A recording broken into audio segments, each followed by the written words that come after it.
First story. Opie decided she didn't want to be a mother or a wife after forcing her husband to get married and have a kid, hated her baby because it's a girl, and abandoned both of them to enjoy a single-party life and random hookups every week. Now, 15 years later, she's regretting everything. My now ex is a few years younger than me. I wanted a baby and a nice house and everything. He was handsome and going to law school, and had an internship on the floor above my job. He always said he was never the relationship type, but somehow I got him to date me, and we eloped after a few years. His parents and brothers and sisters were mad, and I'll never forget that he said, "I'm sorry, it just sort of happened." I pretty much immediately wanted a baby. It took a lot. We tried for another 2 years before I got pregnant. I was elated, and he was nervous. He confessed to me he never wanted to be a father, and I convinced him he did, and he was just nervous. He accepted, and all he ever said was that he hopes the baby had my button nose and not his beak. This whole time I've just been dragging him along and doing what I wanted him to do, while he made the money, and I spend it. I always wanted a boy. My whole pregnancy, I was sure I was having a boy. I don't know why looking back, but I didn't let them tell me the gender because I was so sure. I even got my ex excited to have a boy. When we were buying paint for our nursery, my ex suggested yellow, just in case it wasn't a boy. He said they can decorate it like Winnie the Pooh, and that it would be cute. I remember being so mad at him for thinking that, but I didn't hate the idea, so I went along with it. When she was born, I remember them trying to hand her to me, and I practically flinched away when I realized it was a girl. I didn't want to hold her. I never wanted a girl. I remember the panicking and handing her to my ex, and I remember the first thing he said to her was, "Oh my God, you're an angel." He was carrying that baby around like it was attached to him. I don't think I changed a single diaper or got up once in the middle of the night. I don't think I played with her once or cuddled her once. I would watch him as he'd carry her around, talking to her like she'd talk back. I remember once him holding her. He had a very distinct way of holding her sometimes, with a hand under her butt and the other on her back, out in front of him. It's hard to explain. He was holding her like that and kissing her little nose and saying, "Daddy loves you, Emily." I tried to feel terrible when my first thought was, well, at least one of us loves her. From there, I realized a lot of things about myself. One was that I didn't want to be a mother. I thought that the concept was cute. I wanted an accessory kid who never cried or was hungry or needed a diaper change. 2 was that I sunk my claws into whatever unlucky, wealthy, handsome, impressionable guy I could find. I didn't love him, and he didn't love me either. There was always pushback. I don't like to date. I think I'm askew. I like my apartment. I don't need a house. I never wanted to get married. I never wanted kids. He never wanted what I was dragging him towards. I'm still not sure why he went along with it. 3 was that I needed to get out for everyone's sake. I tried to convince myself it was PPD for months. But I knew it wasn't. I wasn't even depressed. I just knew this wasn't what I wanted out of life. From the time she was born, he was sleeping in his office. I don't think I kissed him or touched him at all. I began cheating on him. I think he knew. I just packed my bags and left one day while he was at work. The baby was almost 2. She was with his mom. I didn't have much that rightfully belonged to me. The house and the car and everything else was his. There was a watertight print-up that he wrote himself. And I knew I would get nothing. But I didn't know anything either. I packed up clothes, jewelry, and makeup. The only thing I didn't pack was a tea set that my grandmother gave me when the baby was born, to pass on to her. I drove for 4 days to the other side of the country. He accepted parental rights and signed the divorce papers with absolutely no complaint or even any attempt to contact me. I was mad that he didn't seem more upset. A mutual friend even told me how great he was doing and how he told them that me leaving was the best thing that ever happened to him. She showed me his Facebook pictures of him with his family, who I admittedly tried to separate him from, pictures of his baby on a pool float and in a snowsuit and going down a slide. It was weird to look at that baby and think that it came from me. My family kept in contact with him, just for the baby's sake. Every year they'd ask if I'd want to see her for her birthday, or if I'd want pictures. When she was turning probably 5 or so, my mother was telling me that she was obsessed with Winnie the Pooh, and that I should get her something like that. Finally, I just told them to stop talking to me about it. I moved on, and was happily child-free. I was dating someone different every week and partying, and I couldn't be happier. I don't even regret it. Even now, as I write this, and I'm filled with complicated feelings, regret is not one of them. I didn't love him, and I didn't love her, and truth be told, I'm doing clerical work for a living and coming home to my house with 2 dogs, and I'm happy. I would have been miserable if I had tried to fit myself into that life. The only thing I feel bad about is that I forced him to live with the consequences of my actions. For some reason, I decided to look him up again. That was a terrible idea. He's doing well. He aged like fine wine. He's single and happy. He's successful. I almost regretted leaving him. Seeing pictures of his nephews, kids that I hadn't seen since they were 4 or 5 who were now teenagers and adults. It was insane. The way his parents and siblings had aged, the way time actually kept moving despite me not being there. In particular, there were lots of pictures of him hiking and camping, which is something I always kept him from. I almost threw up when I saw the picture of his baby, who is now 15. I couldn't believe so much time had passed. I went down a rabbit hole. His Facebook to his Instagram to her TikTok. One of her TikToks was him saying Happy Pride Month and calling himself a Zool. I felt guilty. I went through her pictures for hours. She was a person now with opinions who frequently made jokes about being abandoned by her mother. She was unique and nerdy and funny. She frequently posted pictures with her best friends. There are pictures of her with all her cousins. She's the youngest of the bunch and the only girl. It was all so surreal. She's a beautiful girl. She looks just like him. But she's got my nose. Second story.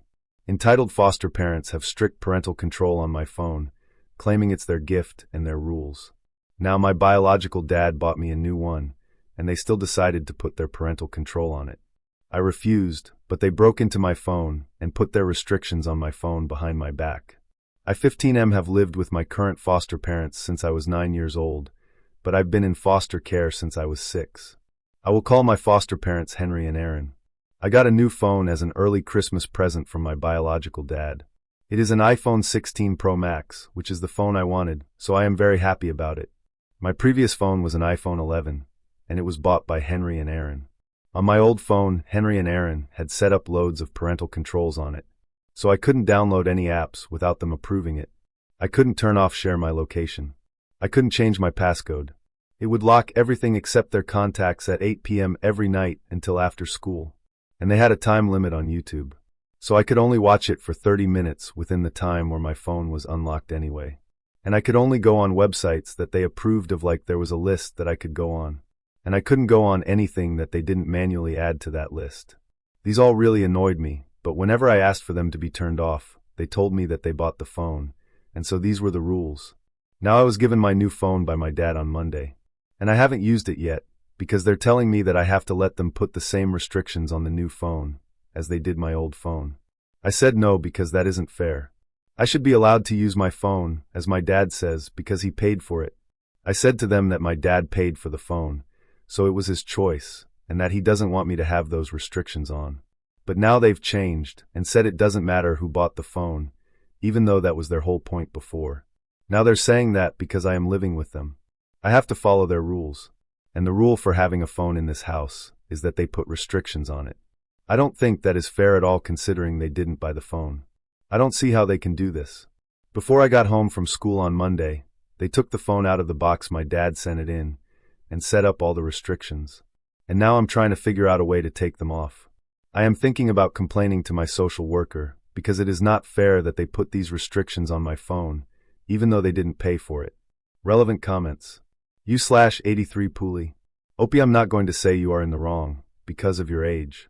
I am also not going to say your carers are in the wrong based on the information you've provided. I am coming from the position that I previously was a foster carer, as well as a worker within the law system. Your biological father is making a power play here. You may not see it because, generally speaking, kids in care tend to see even the worst parents as being on a pedestal. For whatever reason, you've been in foster care for the majority of your life. A good portion of that time has been under the roof of your current carers. Whilst I appreciate that at 15s you think you should be able to do what you want on your phone, you need to understand that your carers are most likely just looking out for your best interests. Your biological father, for lack of a better term, is throwing in a grenade. In my opinion, he may be doing this for a few reasons.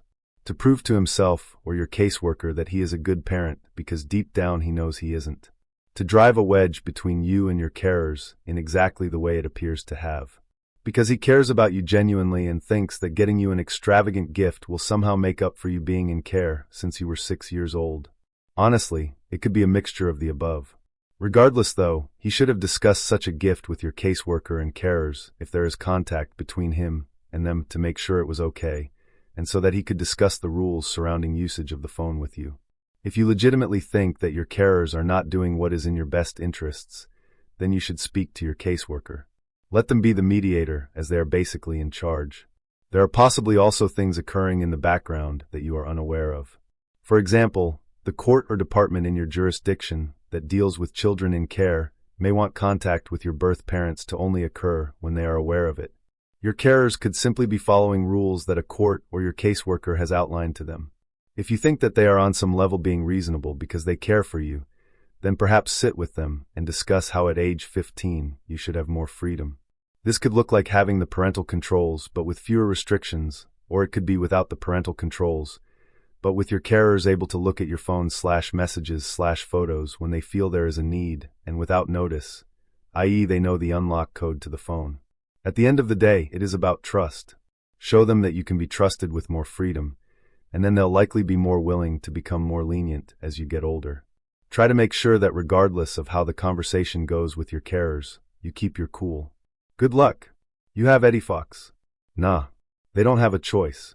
The foster agency I worked with insisted that parental controls were on and were quite strict about what wasn't allowed. It's really common to prevent vulnerable minors from being exploited. And if something happened to you while in their care, they could be prosecuted for not safeguarding you and also banned from fostering again. It sucks because this isn't your fault. It's not even that you're not trusted by them. They have to do this. The guidance for foster parents is insane, honestly. The amount of hoops you have to jump through to protect yourself from accusations is beyond belief. You'd admit gravity. Maybe use this as an opportunity to renegotiate what controls are placed on it.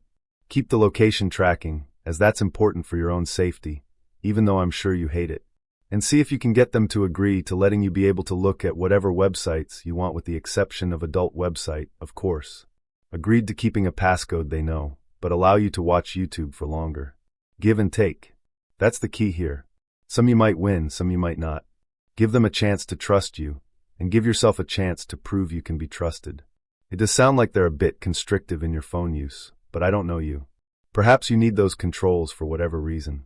Or perhaps, as I said, this is a chance for you to prove you're able to be responsible. Use /waste471111. YTA. You're 15 and live in their house. When you move out, you can do what you want with anything that goes with you. Until then, their house, their rules. Update. I wrote this post on Thursday. I just didn't get a chance to post it until now. So Henry and Aaron actually took me to McDonald's after school today, the day I am writing this. And they said to me they could tell I was upset with them, and asked me to explain my feelings to them. I explained how I felt really frustrated that they told me the parental controls were because they bought the phone. And then when my dad bought me a phone, they still put the same restrictions. They said they were sorry they gave that impression, and that they could have explained it better.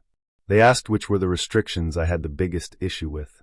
I said how I can't text call anyone unless they approve it, how the phone locks at 8 p.m., I can't use it, and that I only have 30 minutes on YouTube or TikTok, and that I can't have apps like Snapchat, Discord, Instagram, etc. They said okay. They understood why I was upset and frustrated, and said they would discuss with my social worker how they can lighten up the rules while still ensuring I am safe. They said they don't want me having a long time on the phone because they don't think it's good for me. But they said in the meantime, they will increase the limit to 1 hour for YouTube, TikTok, and that they will increase the bedtime until 9:30 p.m. I think this is a fair compromise. I said they seemed upset that I got a new phone in general. And they said they weren't upset at me, but were upset at the situation. I asked what they meant, and they said that it was something between them and my dad, and I didn't need to worry about it. But I asked them to carry on, and I had to kind of persuade them to tell me. They had actually bought an iPhone 16 Pro Max for Christmas for me, and had told my parents and my social worker that they had bought it and were going to give it to me for Christmas.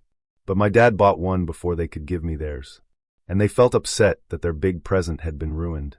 But they said that wasn't my fault, and they didn't mean to make me feel like they didn't care about what my dad got me. Honestly, that made me feel upset. I asked my dad why he bought me the phone if he knew that Henry and Aaron already did. He said he didn't want Henry and Aaron to have to give me something so expensive. But I said they had already bought it for me, and he knew that. I said that was unfair, and that he shouldn't have done that. He called me ungrateful. I asked him how he would have felt if it was the other way around, and he left me on red. I actually feel really upset for Henry and Aaron that my dad did that to them. And I actually feel guilty, even though I didn't know they had already bought me one. I'm not sure what to do now. I could give my phone back to my dad and have Henry and Aaron's. But I don't know if that's the right thing to do. Henry and Aaron said that it wasn't my fault, and that it doesn't mean my dad is a bad person, which I know. But I do really feel angry at him. Relevant comments use /confuse it at 63. Your dad was in the wrong all the way round. What he did was selfish. He wanted your happiness and praise for doing this for you, while he knew they had bought the phone for you. He stole the joy of the gift they were going to give you. There is no other way to look at it. Your dad acted very selfishly, and it caused you trouble.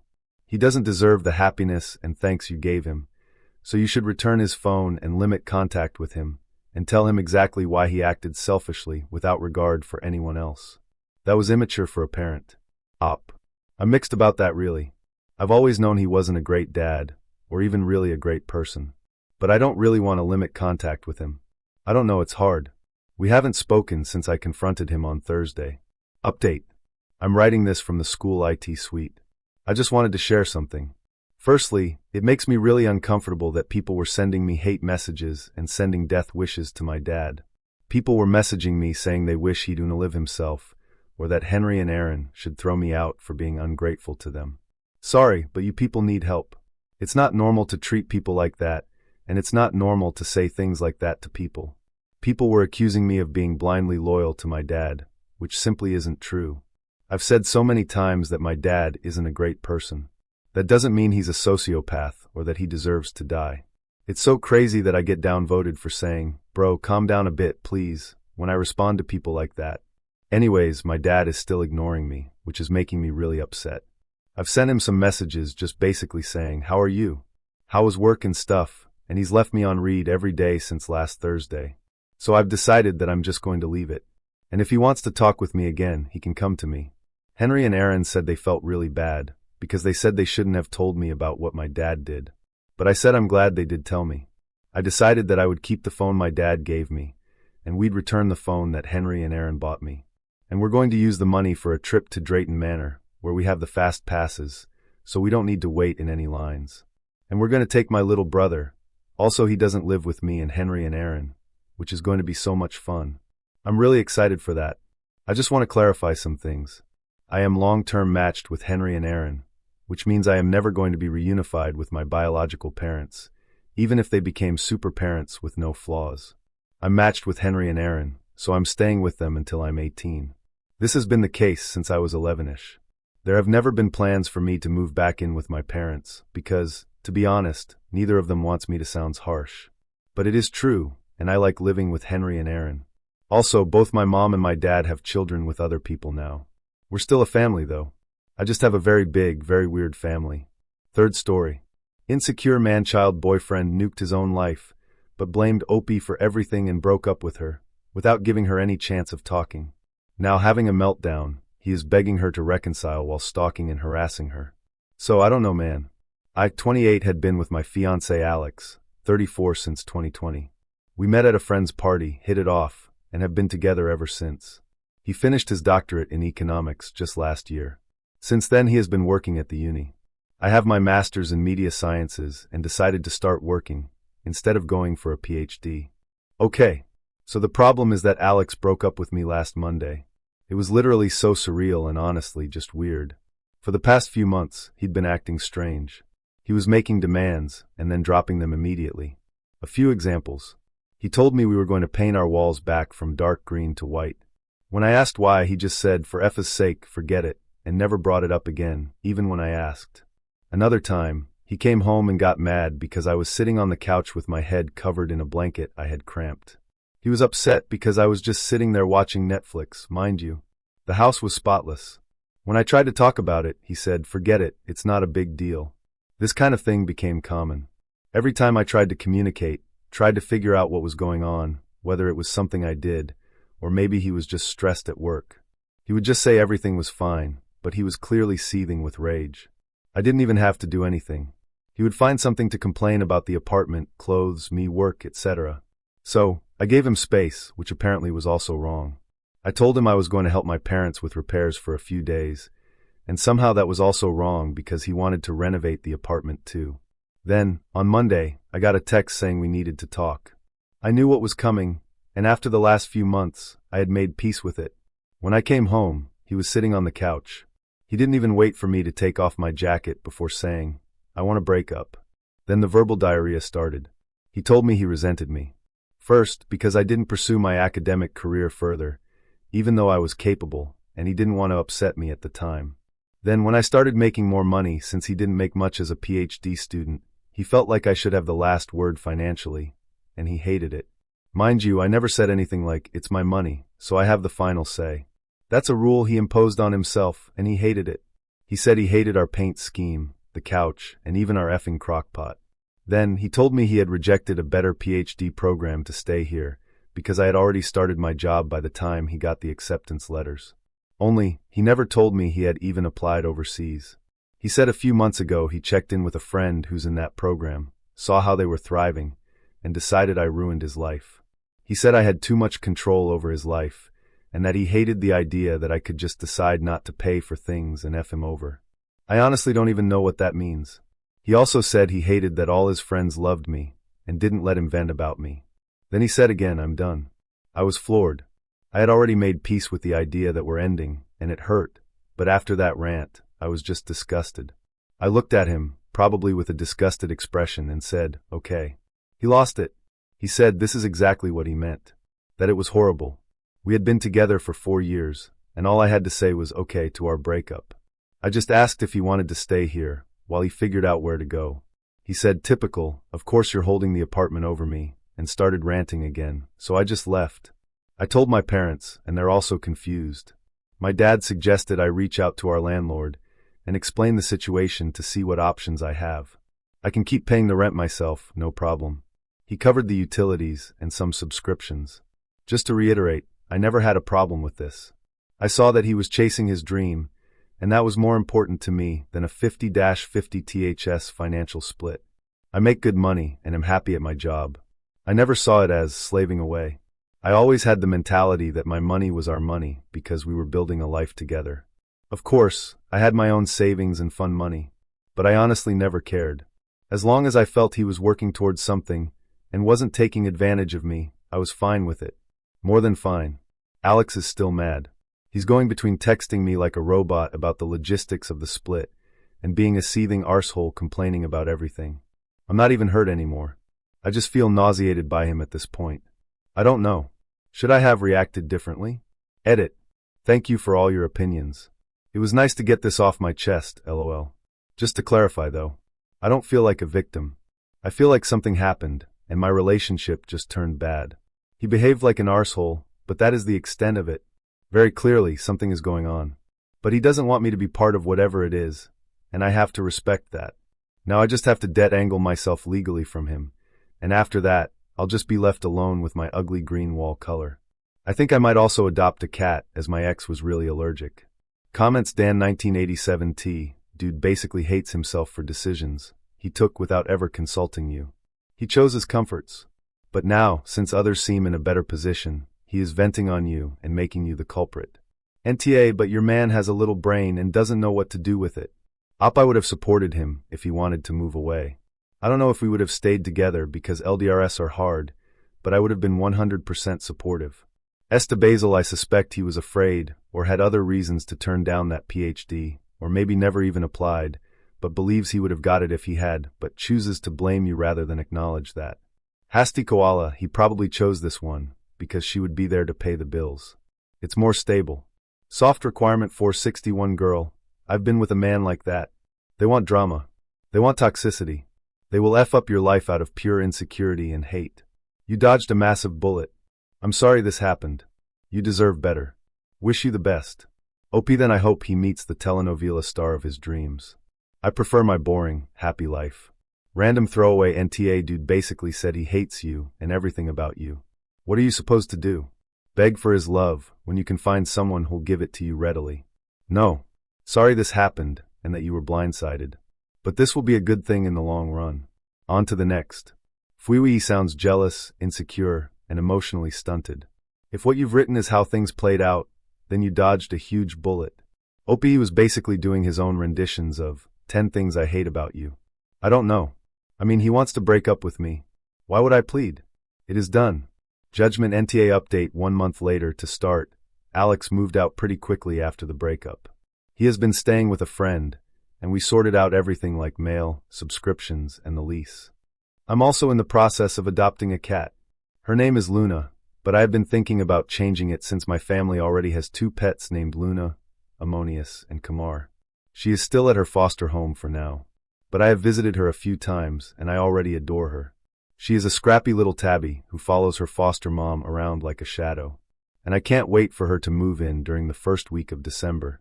I've already gotten her bowls, toys, and a bed by the window ready. Now on to what happened. Last week, I was out showing someone around the city. He is the son of my parents' friends who recently moved here for work. My parents asked me to help him get familiar with the area, so I agreed. It was nothing special, just walking around, grabbing coffee, and pointing out useful spots in the city. Apparently Alex saw us. I didn't even realize he was there. But later that night, I started getting texts from an unknown number. I guess he got a new number since I blocked his old one. The texts were just weird. He accused me of flaunting my new relationship in public, said I must have been seeing this guy before we broke up, and told me that everything he suspected about me was true. I didn't respond. I wasn't going to entertain his paranoia. The messages kept coming, though. They went from angry to desperate, with him saying things like, "At least admit you were lying to me," and "Was anything about us even real?"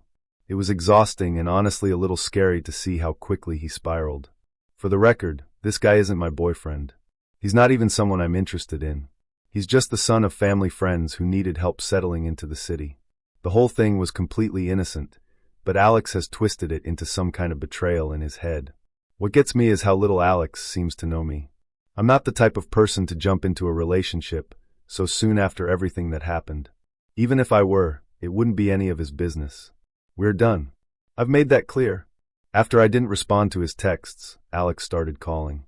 I didn't pick up, but the voicemails were a mix of angry rants and desperate pleas. I ended up blocking his new number too. It feels ridiculous that I have to keep doing this, but I guess this is where we are now. Then this weekend, I went out to a bar with my friends. A few hours in, guess who walked in? Alex. I don't know if it was a coincidence, or if he followed me there, but as soon as he spotted me, he came straight over. He was clearly upset, asking to talk, and I told him no. My friend stepped in, and thankfully, he left without causing a scene, but it ruined my night. It felt like I couldn't escape him, no matter where I went or what I did. When I got home later that night, I was completely drained. I had just started to relax when I heard a knock on my door. It was Alex, standing there in tears. He started crying, saying he missed me, that he didn't understand why I was doing this to him, and that he didn't know how to move on. It was like all the anger from earlier had been replaced with this desperate sadness. I didn't let him in. I told him he needed to leave, and if he didn't, I would call someone to make him leave. He begged me to listen, but I just closed the door. I spent the rest of the night feeling shaken, and honestly a little scared. I don't know what he's going through. I wrote to his best friend about the situation, but the plea of talking to him. He said he would. I'm seriously considering getting a new phone number, and possibly even talking to someone about how to handle this legally, if it keeps happening. It feels unfair that I have to go to these lengths just to have some peace. But I don't see another option. Comments Caspian 40136, I think you should keep track of every call, text, and VM and collect a paper trail, in case you need to go the legal route. Maybe get an additional lock on your door, just in case. He's obviously unstable, and has been for a while. Just focus on yourself and your new chapter in life. Don't feed into his crap. Bibliophile with coffee. Check for a tracking device, and check all your apps and settings to make sure you aren't accidentally sharing your location with anyone. Cthulhu. Yeah, him, coincidentally, running into her twice, while she's out seems not at all coincidental. Another typical comment. Once is coincidence. Twice is a pattern. I can't imagine that he just happened to see you when you were out in the city twice. Definitely get prepared in case you need to file a restraining order and take legal action.